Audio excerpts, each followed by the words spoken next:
Cumprimentando a todos os presentes, eu declaro aberta a sessão da Egrégia Sexta Turma, fazendo um registro de congratulações com o servidor Milton Avelino da Silva, servidor da nossa Sexta Turma, que está se aposentando, ou se aposentou, né, em julho, já se aposentou. Então, nossos votos de congratulações e felicidade na nova etapa de vida, determinando o oficiamento e a inclusão em ata.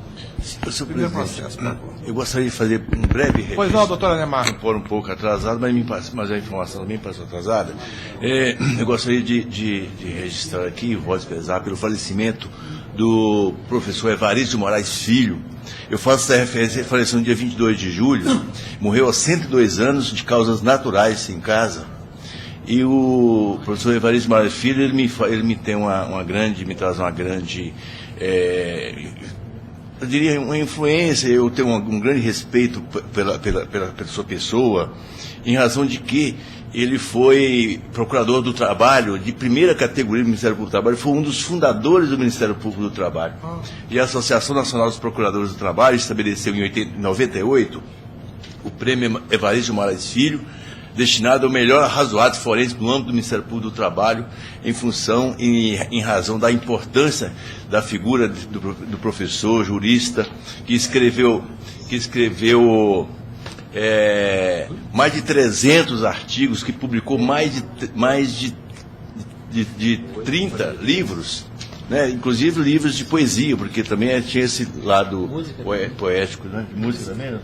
Então é o seguinte, uma referência, foi um daqueles criadores, inclusive, trabalhou muito na elaboração da própria CLT. Eu gostaria de fazer brevemente esse registro, senhor presidente. Pois não, doutor, fica feito registro no âmbito da Justiça do Trabalho. Todos nós. Então, prossigamos. Número 16 da pauta dos processos físicos é o RO 168-2015-010, relator doutora Neymar, revisor doutor Jorge, terceiro votante doutor Rogério, inscrito doutor Davidson Malaco Ferreira, pela recorrida. Número 16. 16, com a palavra do relator. Eu estou conhecendo o recurso ordinário interposto pelo reclamante, no mérito, estou registrando a preliminar de nulidade, no mérito negando-lhe provimento. É recorrido que ele está. Doutor Berg. Estou de acordo. Eu também de acordo, a decisão unânime nos termos do voto do relator. Próximo. Número 51 da pauta, RO 462-2014-105, relator doutor Rogério, revisor doutor José Murilo, terceiro votante doutora Neymar, inscrito doutor Raimundo Eustáquio de Souza Costa, pelo recorrente, que é o sindicato. Número 51. 51. Eu conheço e nego provimento ao recurso. O senhor tem a palavra, doutor. Senhor presidente, demais membros dessa egrégia turma, boa tarde. Os autos cuidam, em tese, da necessidade de reconhecimento do adicional de risco e periculosidade em favor dos operadores de radiação da Empresa Brasileira de Correios e Telégrafos. Ok? Então, a pretensão autoral, ela foi alicerçada, inclusive, em precedente oriundo do egrégio da Egrégia TRT da 5ª Região, cuja sentença proferida no processo 03733-2012 é a base de sustentação. Naquele feito, inclusive, o laudo pericial realizado, ele serviu de sustentação como paradigma para a pretensão do sindicato autor. Nesse sentido, o laudo assistencial do sindicato autor, ele avaliou que os critérios devem ocorrer de forma qualitativa em razão da NR16, enquanto o laudo oficial, ele se ateve ao critério quantitativo, sendo este o quantitativo, sendo este o fundamento da sentença recorrida e que sustentou, me parece, o voto do excelentíssimo senhor presidente relator. Então, com a vênia devida, nós gostaríamos de sustentar que todas as condições dos trabalhadores da Empresa Brasileira de Correios e Telégrafos são uniformes, e isso restou devidamente comprovado nos autos com o depoimento do preposto em audiência de instrução quando disse: a reclamada utiliza os mesmos tipos de equipamento em todas as unidades do país, nos grandes centros, sendo 3 tipos de aparelhos de raio-x e 2 de espectrômetro de massa. A reclamada adota em todas as unidades do país o mesmo padrão de normas organizacionais, tratando-se do normativo chamado PPP. Não existe custo técnico para os operadores de tais aparelhos. Em razão do laudo oficial não ter atendido com a vênia devida esclarecimentos formulados pelo sindicato autor, houve solicitação que o CNEM, Conselho Nacional de Energia Nuclear, que é o órgão que regulamenta, que inclusive é responsável pela introdução desta norma na NR16, se manifestasse. O que nem se fez presente no local de uma dos locais de trabalho e realizou um relatório. Este relatório que foi realizado em Belo Horizonte, ele foi encaminhado para o Rio de Janeiro, aonde é o órgão competente, que é a Diretoria de Radioproteção e Segurança Nuclear, para que se manifestasse. Dessa forma, o parecer final do Conselho Nacional, através da sua diretoria competente, que se encontra nos autos, as folhas 778, em razão do ofício daquele órgão 040D, foi no seguinte sentido, abre aspas: deste modo, informamos que o relatório técnico, aliás, licença devida, é o encaminhamento que eu vou ler agora, o encaminhamento para o Rio de Janeiro. Dessa forma, deste modo, informamos que o relatório técnico está sendo fiscalizado e que a resposta institucional será oferecida pela Diretoria de Radioproteção e Segurança do CNEM, que detém a competência legal para expedição de normas, licenças e autorizações de fiscalizar a posse, utilização ou operação de equipamentos geradores de radiação. A resposta da Diretoria de Radioterapia e Segurança Nuclear do CNEM, que se encontra nos autos folhas 803/804, confirmou a existência de atividade danosa à saúde dos trabalhadores, com a seguinte conclusão, abre aspas: as atividades com operação dos 2 tipos de equipamento são consideradas de risco, enquadrando-se na NR16 da portaria 3.214/78 e no item 4 do quadro de atividades área de risco do anexo à portaria 512/18/03, folhas 466 e 468. Ora, o CNEM, que é o órgão responsável pela regulamentação da norma, ele foi incisivo ao reconhecer que as atividades dos substituídos são atinentes à pretensão autoral. Essa é uma das sustentações para a reforma da sentença e vênia devida, para que os nobres julgadores, pagadores, possam reformar a sentença. Em contraposição, inclusive, ao laudo formulado pelo assistente técnico, pelo laudo oficial, foi bem delineado essa questão do critério quantitativo, que não pode ser apreciado nesse caso em razão do critério qualitativo, porque não se tem uma noção, não se tem um estudo técnico que possa garantir que no futuro próximo ou no futuro longo esses trabalhadores não serão afetados ou não por essa radiação. E essa é a razão pela qual o relatório, a perícia oficial do CNEM é nesse sentido. É pacífico, inclusive, em nosso ordenamento jurídico, e agora nos artigos 475 e 479 do CPC em vigência, que o julgador ele não precisa ficar adscrito ao laudo oficial. No caso, em tesa, existem o laudo assistencial do sindicato autor, que é nesse sentido, existe o laudo realizado na Bahia, no processo já citado. Existe o laudo assistencial que sustentam em sentido contrário àquele laudo oficial. Então, dessa forma, o recorrente solicita, requer, roga que essa questão do laudo assistencial, do laudo oficial, não seja considerado nesse caso específico. Existem outros elementos que sustentam a tese do recorrente.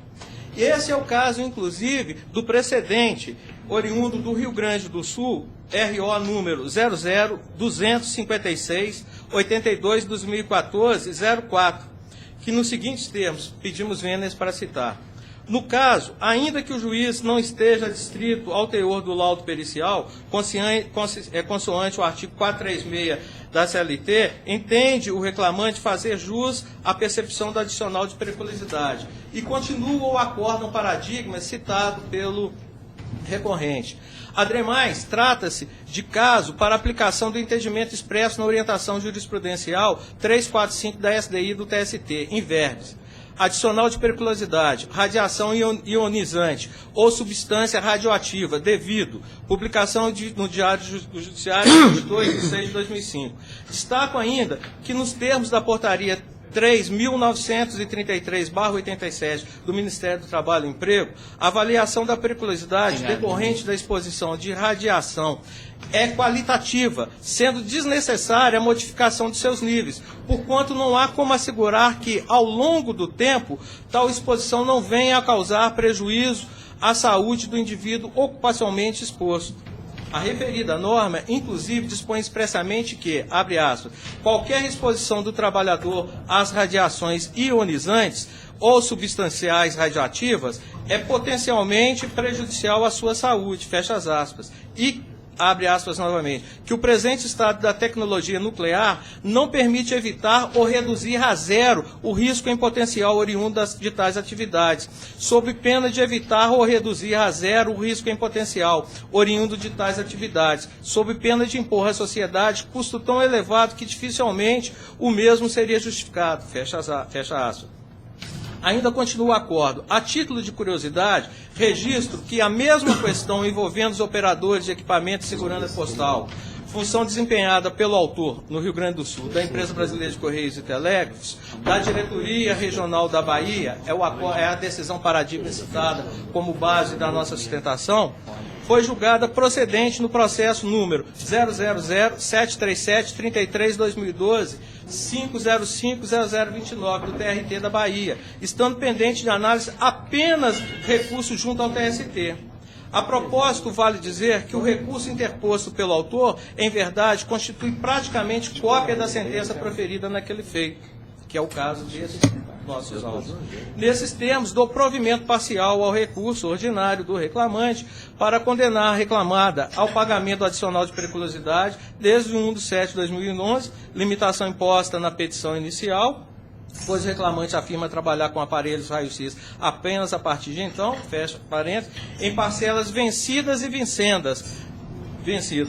Este é o caso dos autos, motivo pelo qual é a motivação que o recorrente requer que seja apreciadas as razões recursais com reforma da sentença.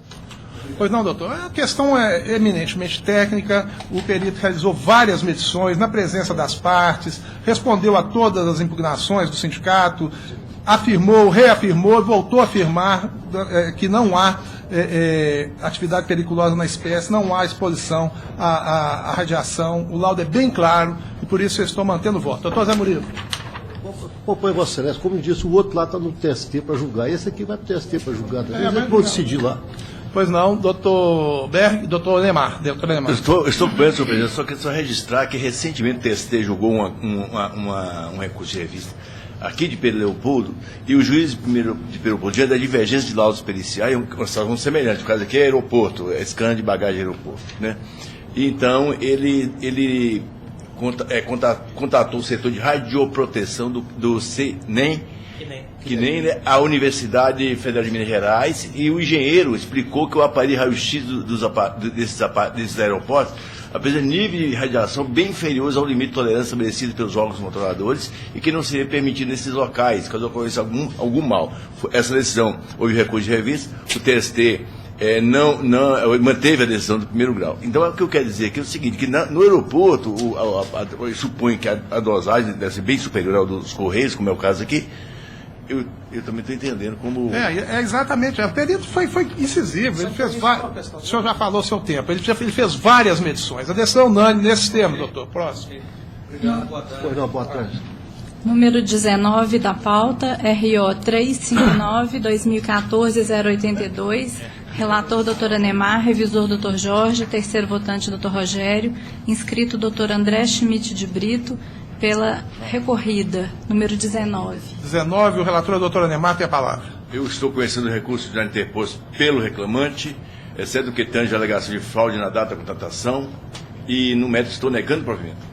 Venceu, negou. posso me Agora, manifestar? doutor Berg, de acordo, eu também de acordo, a decisão unânime nos termos do voto do relator. Número 42 da pauta, RO 1139-2015-050, relator Dr. Jorge, revisor Dr. Rogério, terceiro votante Dr. José Murilo, inscrita a doutora Rita de Cássia Correia Camargo Costa, pela recorrente, número 42. 42, doutor Berg. Pela recorrente, estou dando provimento para absolver a ré da condenação das horas extras, Não, reflexos, não. julgando improcedente Não, a não é apresentação. esse, não. 42 42. é físico.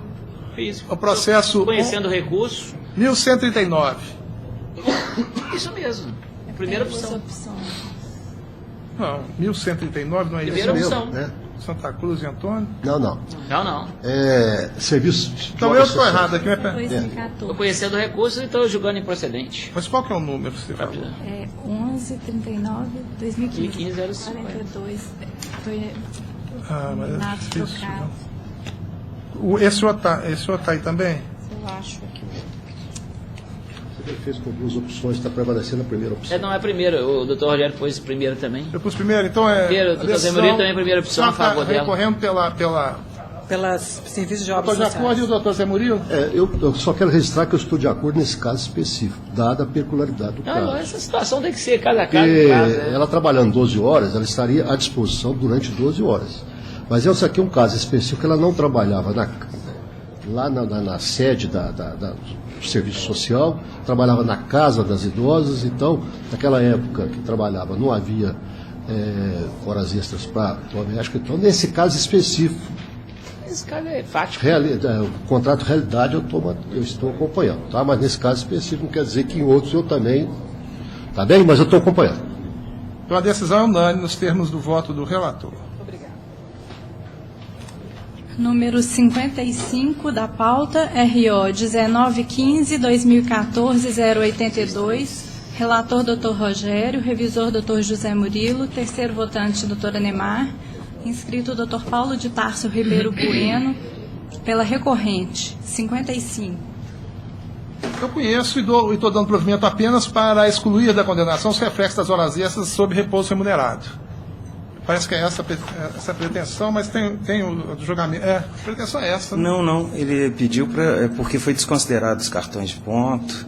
Bom, meu voto é esse. Eu estou provendo parcialmente para excluir da condenação os reflexos das horas extras sobre o repouso semanal remunerado. Transnorte é esse, né? Isso. Transnorte. O senhor tem a palavra, doutor. Boa tarde, senhor presidente, demais componentes da turma. A questão aqui foi o seguinte, além de outras questões, o reclamante pediu hora extra com base em alegações de jornada na inicial, e a empresa perdeu a audiência, não entra nesse mérito, perdeu a audiência de instrução, foi considerada confessa. Só que, data vênia, tem que se entender que não há como se considerar, nesse caso, os horários alegados na inicial. Porque, em primeiro lugar, temos que levar em consideração a questão da súmula 74, que fala que a prova pré-constituída e a empresa, nesse caso, efetivamente, juntou todos os cartões de ponto, e a impugnação... Esse é o 41. E a impugnação foi nos seguintes termos. A impugnação foi assim, a maioria dos ditos cartões da empresa apresentam horários de Montes Claros a Espinosa, como é que chama? No mesmo dia, conforme conhecimento e tal. Falou que é no mesmo dia e tal. E diz ele que não daria para fazer isso em menos de 6 horas. Só que se você observar nos cartões de ponto, o horário que está anotado é o de 6 horas. Por exemplo, pego aqui as folhas 107, qualquer documento que se pegar, por exemplo, em setembro de 2011, Espinosa Montes Claros, de 9h10 às 15h 8. Ou seja, a empresa marcou 6 horas. Então, se a impugnação foi porque não dava para fazer em menos de 6 horas, mas se nota que no cartão de ponto está anotado as 6 horas, então não há como se tirar a força desse cartão de ponto. Então, data vênia, a decisão deve ser modificada, porque não tem como se manter os horários anotados na inicial, porque a própria impugnação fala em 6 horas e nos cartões verifica-se as 6 horas anotadas. Então, é a correção das anotações nos cartões. E mais, o juiz da primeira instância tirou a validade do cartão de ponto pela seguinte lógica, digamos assim. Segundo ele, a compensação era inválida com base nas anotações que estavam feitas no cartões. E, em razão da compensação inválida, ele entendeu inválidas as anotações. Quer dizer, ele utilizou uma lógica redundante para tirar o valor dos cartões. E data vênia, não havia motivo para tirar o valor desses cartões. A impugnação demonstra que os motivos da impugnação demonstram que a jornada está efetivamente anotada. Então, data vênia da decisão, se existem horas extras, elas têm que ser apuradas com base nos cartões e não com base no horário alegado da inicial data vênia. Então, o pedido da empresa é nesse sentido. Obrigado. A questão aqui é que os cartões foram impugnados e a empresa restou confessa porque não compareceu no dia da discussão. Então, em razão disso, foi dada, prevaleceu a jornada alegada pelo autor. Essa é a questão. Doutor Zé Murilo. Doutor Aníbal. Podia ser considerada a compensação feita, porque houve hora extra e não foi, né? E por esse motivo foi a impugnação do autor. Também estou de acordo. E assim se decide a unanimidade. Pronto. Obrigado. Número 8 da pauta é o RO 1140-2014-007. Relator, Dr. José Murilo. Revisor, Dr. Anemar. Terceiro votante, Dr. Jorge. Está inscrita a doutora Talini Morena Simas Krain, pelo primeiro recorrente, pela segunda recorrente, que é a Teubrax. A palavra, doutor Zé Murilo, relator. Senhor presidente, eu estou conhecendo de ambos os recursos do mérito do provimento parcial ao do reclamante para a acolhenda preliminar de nulidade da sentença por cerceamento do direito de prova, determinar o retorno dos autos à origem para a reabertura da instrução processual com a oitiva da testemunha cujo depoimento foi indeferido e a testemunha da reclamada se assim aprover ao juízo da instrução, proferindo-se nova decisão abarcando todos os pedidos, como se entender de direito. Fica prejudicado o exame das demais matérias veiculadas no recurso do reclamante, assim como o recurso apresentado pela reclamada. Ok? Aguarda eventual divergência, doutor? Aguardo. Doutor Anemar? Eu estou de acordo, senhor presidente, só dizendo que eu recebi no memorial bastante detalhado, assinado pelo ilustre advogado, doutora Talini, e estou com o voto do relator, mas me parece que a nulidade é pedida pelo reclamante, não é isso? Mas, de qualquer forma, nós temos um outro processo hoje aqui, que é a mesma coisa. É o Já vai ser próximo. julgado. Vai atender o memorial dela. Ah, certo. Doutor Berg? De acordo. E a decisão unânime, nós temos o voto do relator. Próximo. E o próximo é o número 43, que é o RO 1157-2014-136. Relator, Dr. Jorge. Revisor, Dr. Rogério. Terceiro votante, Dr. José Murilo. Inscrita também a doutora Talini. Conheço e nego. Conheceu e negou. Eu estou de acordo, doutor Murilo. Decisão unânime, nós temos o voto do relator. Próximo. É uma inscrição feita hoje no número 53 da pauta, que é o AP 769-2009-111. Relator, Dr. Rogério. Revisor, Dr. José Murilo. Terceiro votante, Dr. Anemar. Inscrito pelo agravante, o Dr. Davis Azalim do Vale. 53. Rejeita as preliminares arruídas, conheço dos agravos de petição e no mérito nega o desprovimento. Custas pelo agravante no importe de 44,26 nos termos do artigo 789-A da CLT. O senhor fala pelo Zé Domingos? Não, excelência, são dois agravos de... O senhor fala pela VAR? Eu falo pela VAR. Pois não, Se o só senhor não se importar, excelência, porque eu acabei me embolando aqui com... Importância, desembola. O número está um pouco menor, mas quanto o senhor não conheceu dos... Não, conheci de ambos, neguei provimento a ambos. Ok, excelência. Excelentíssimo senhor desembargador presidente, excelentíssimo senhor desembargadores e julgadores, excelentíssimo senhor membro do Ministério Público, servidores, colegas advogados. Excelência, o caso dos autos, em resumo, é o seguinte.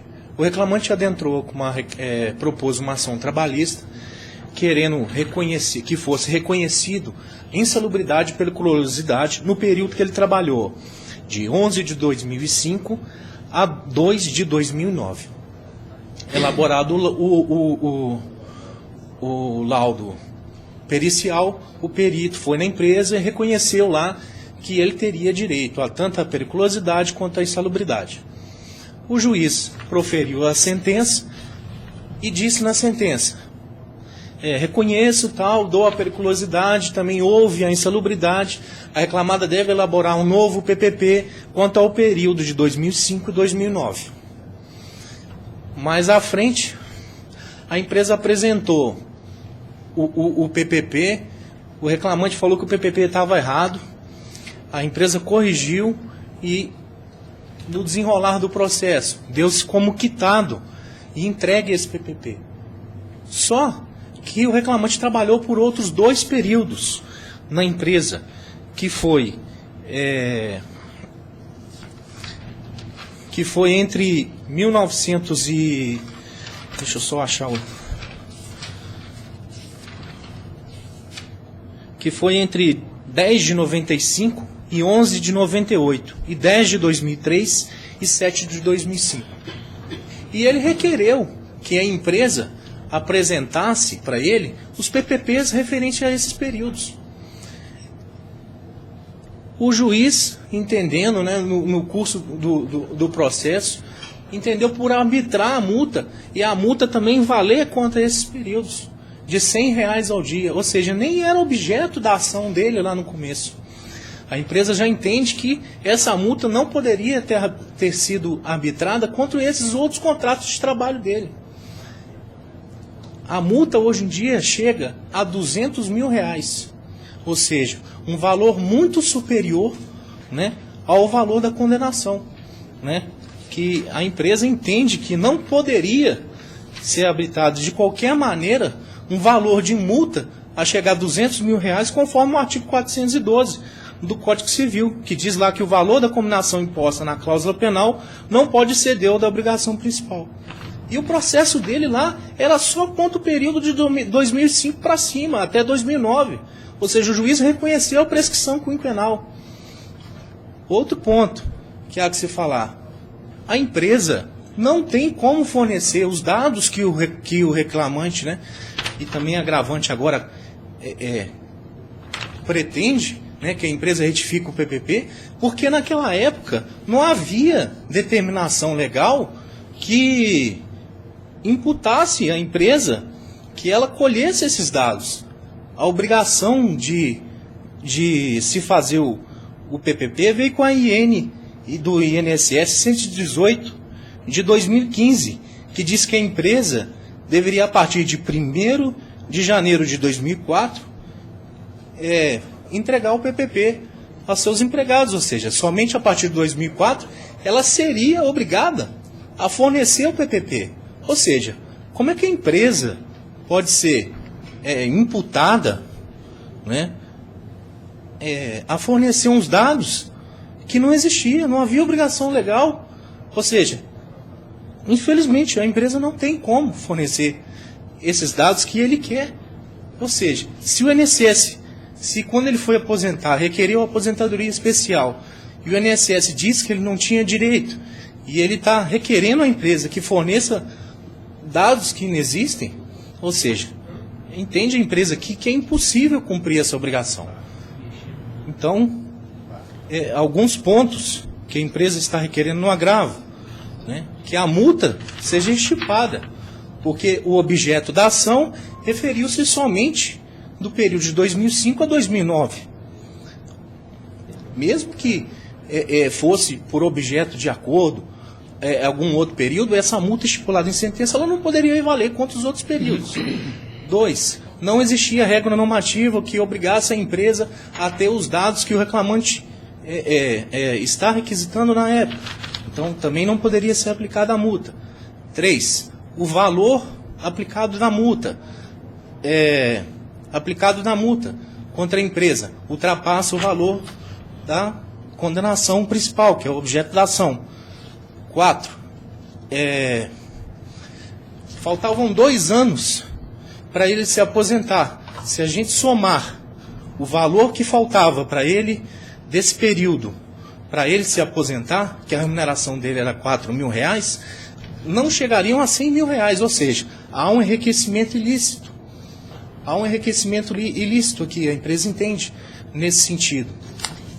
E último, a empresa, quando intimada lá na primeira vez, ela depositou o valor da multa.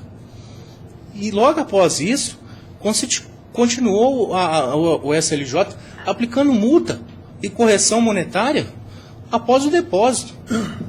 E o que entende que a empresa não poderia ver isso. Ela depositou, ela fez o depósito da multa. Como é que após isso poderia o SLJ corrigir juros e correção monetária? Então, por esses motivos, excelências, a empresa requer aqui que seja o agravo conhecido, né, e provido pelos demais desembargadores, com todo respeito ao voto do desembargador relator, né, para que essa condenação ou seja extirpada ou que não cause o enriquecimento ilícito, né, do reclamante na causa. Muito obrigado, excelência. Pois não, doutor, eu começo aqui pelo fim da sua sustentação, que é o seguinte, está bem esclarecido nos autos que aquela multa paga anteriormente, no valor de 27.200, ela não foi corrigida, ao contrário do sustentado, ela não foi corrigida, não. A correção, foram as multas objeto aqui do cálculo, foram fixadas por acordo entre as partes, acordo de folha 846, de julho de 2013.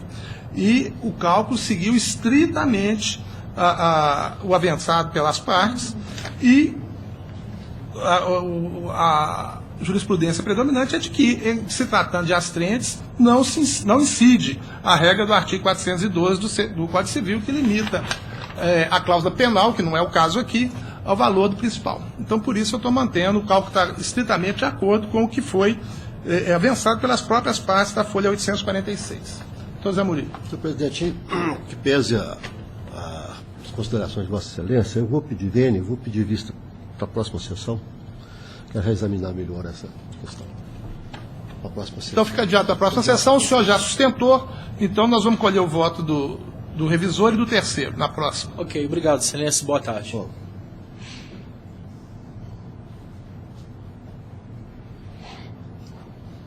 Próximo. Agora, um pedido de preferência apenas para assistir ao julgamento no número 29 da pauta, que é o RO 87-2015-021, relator Dr. Jorge, revisor Dr. Rogério, terceiro votante Dr. José Murilo.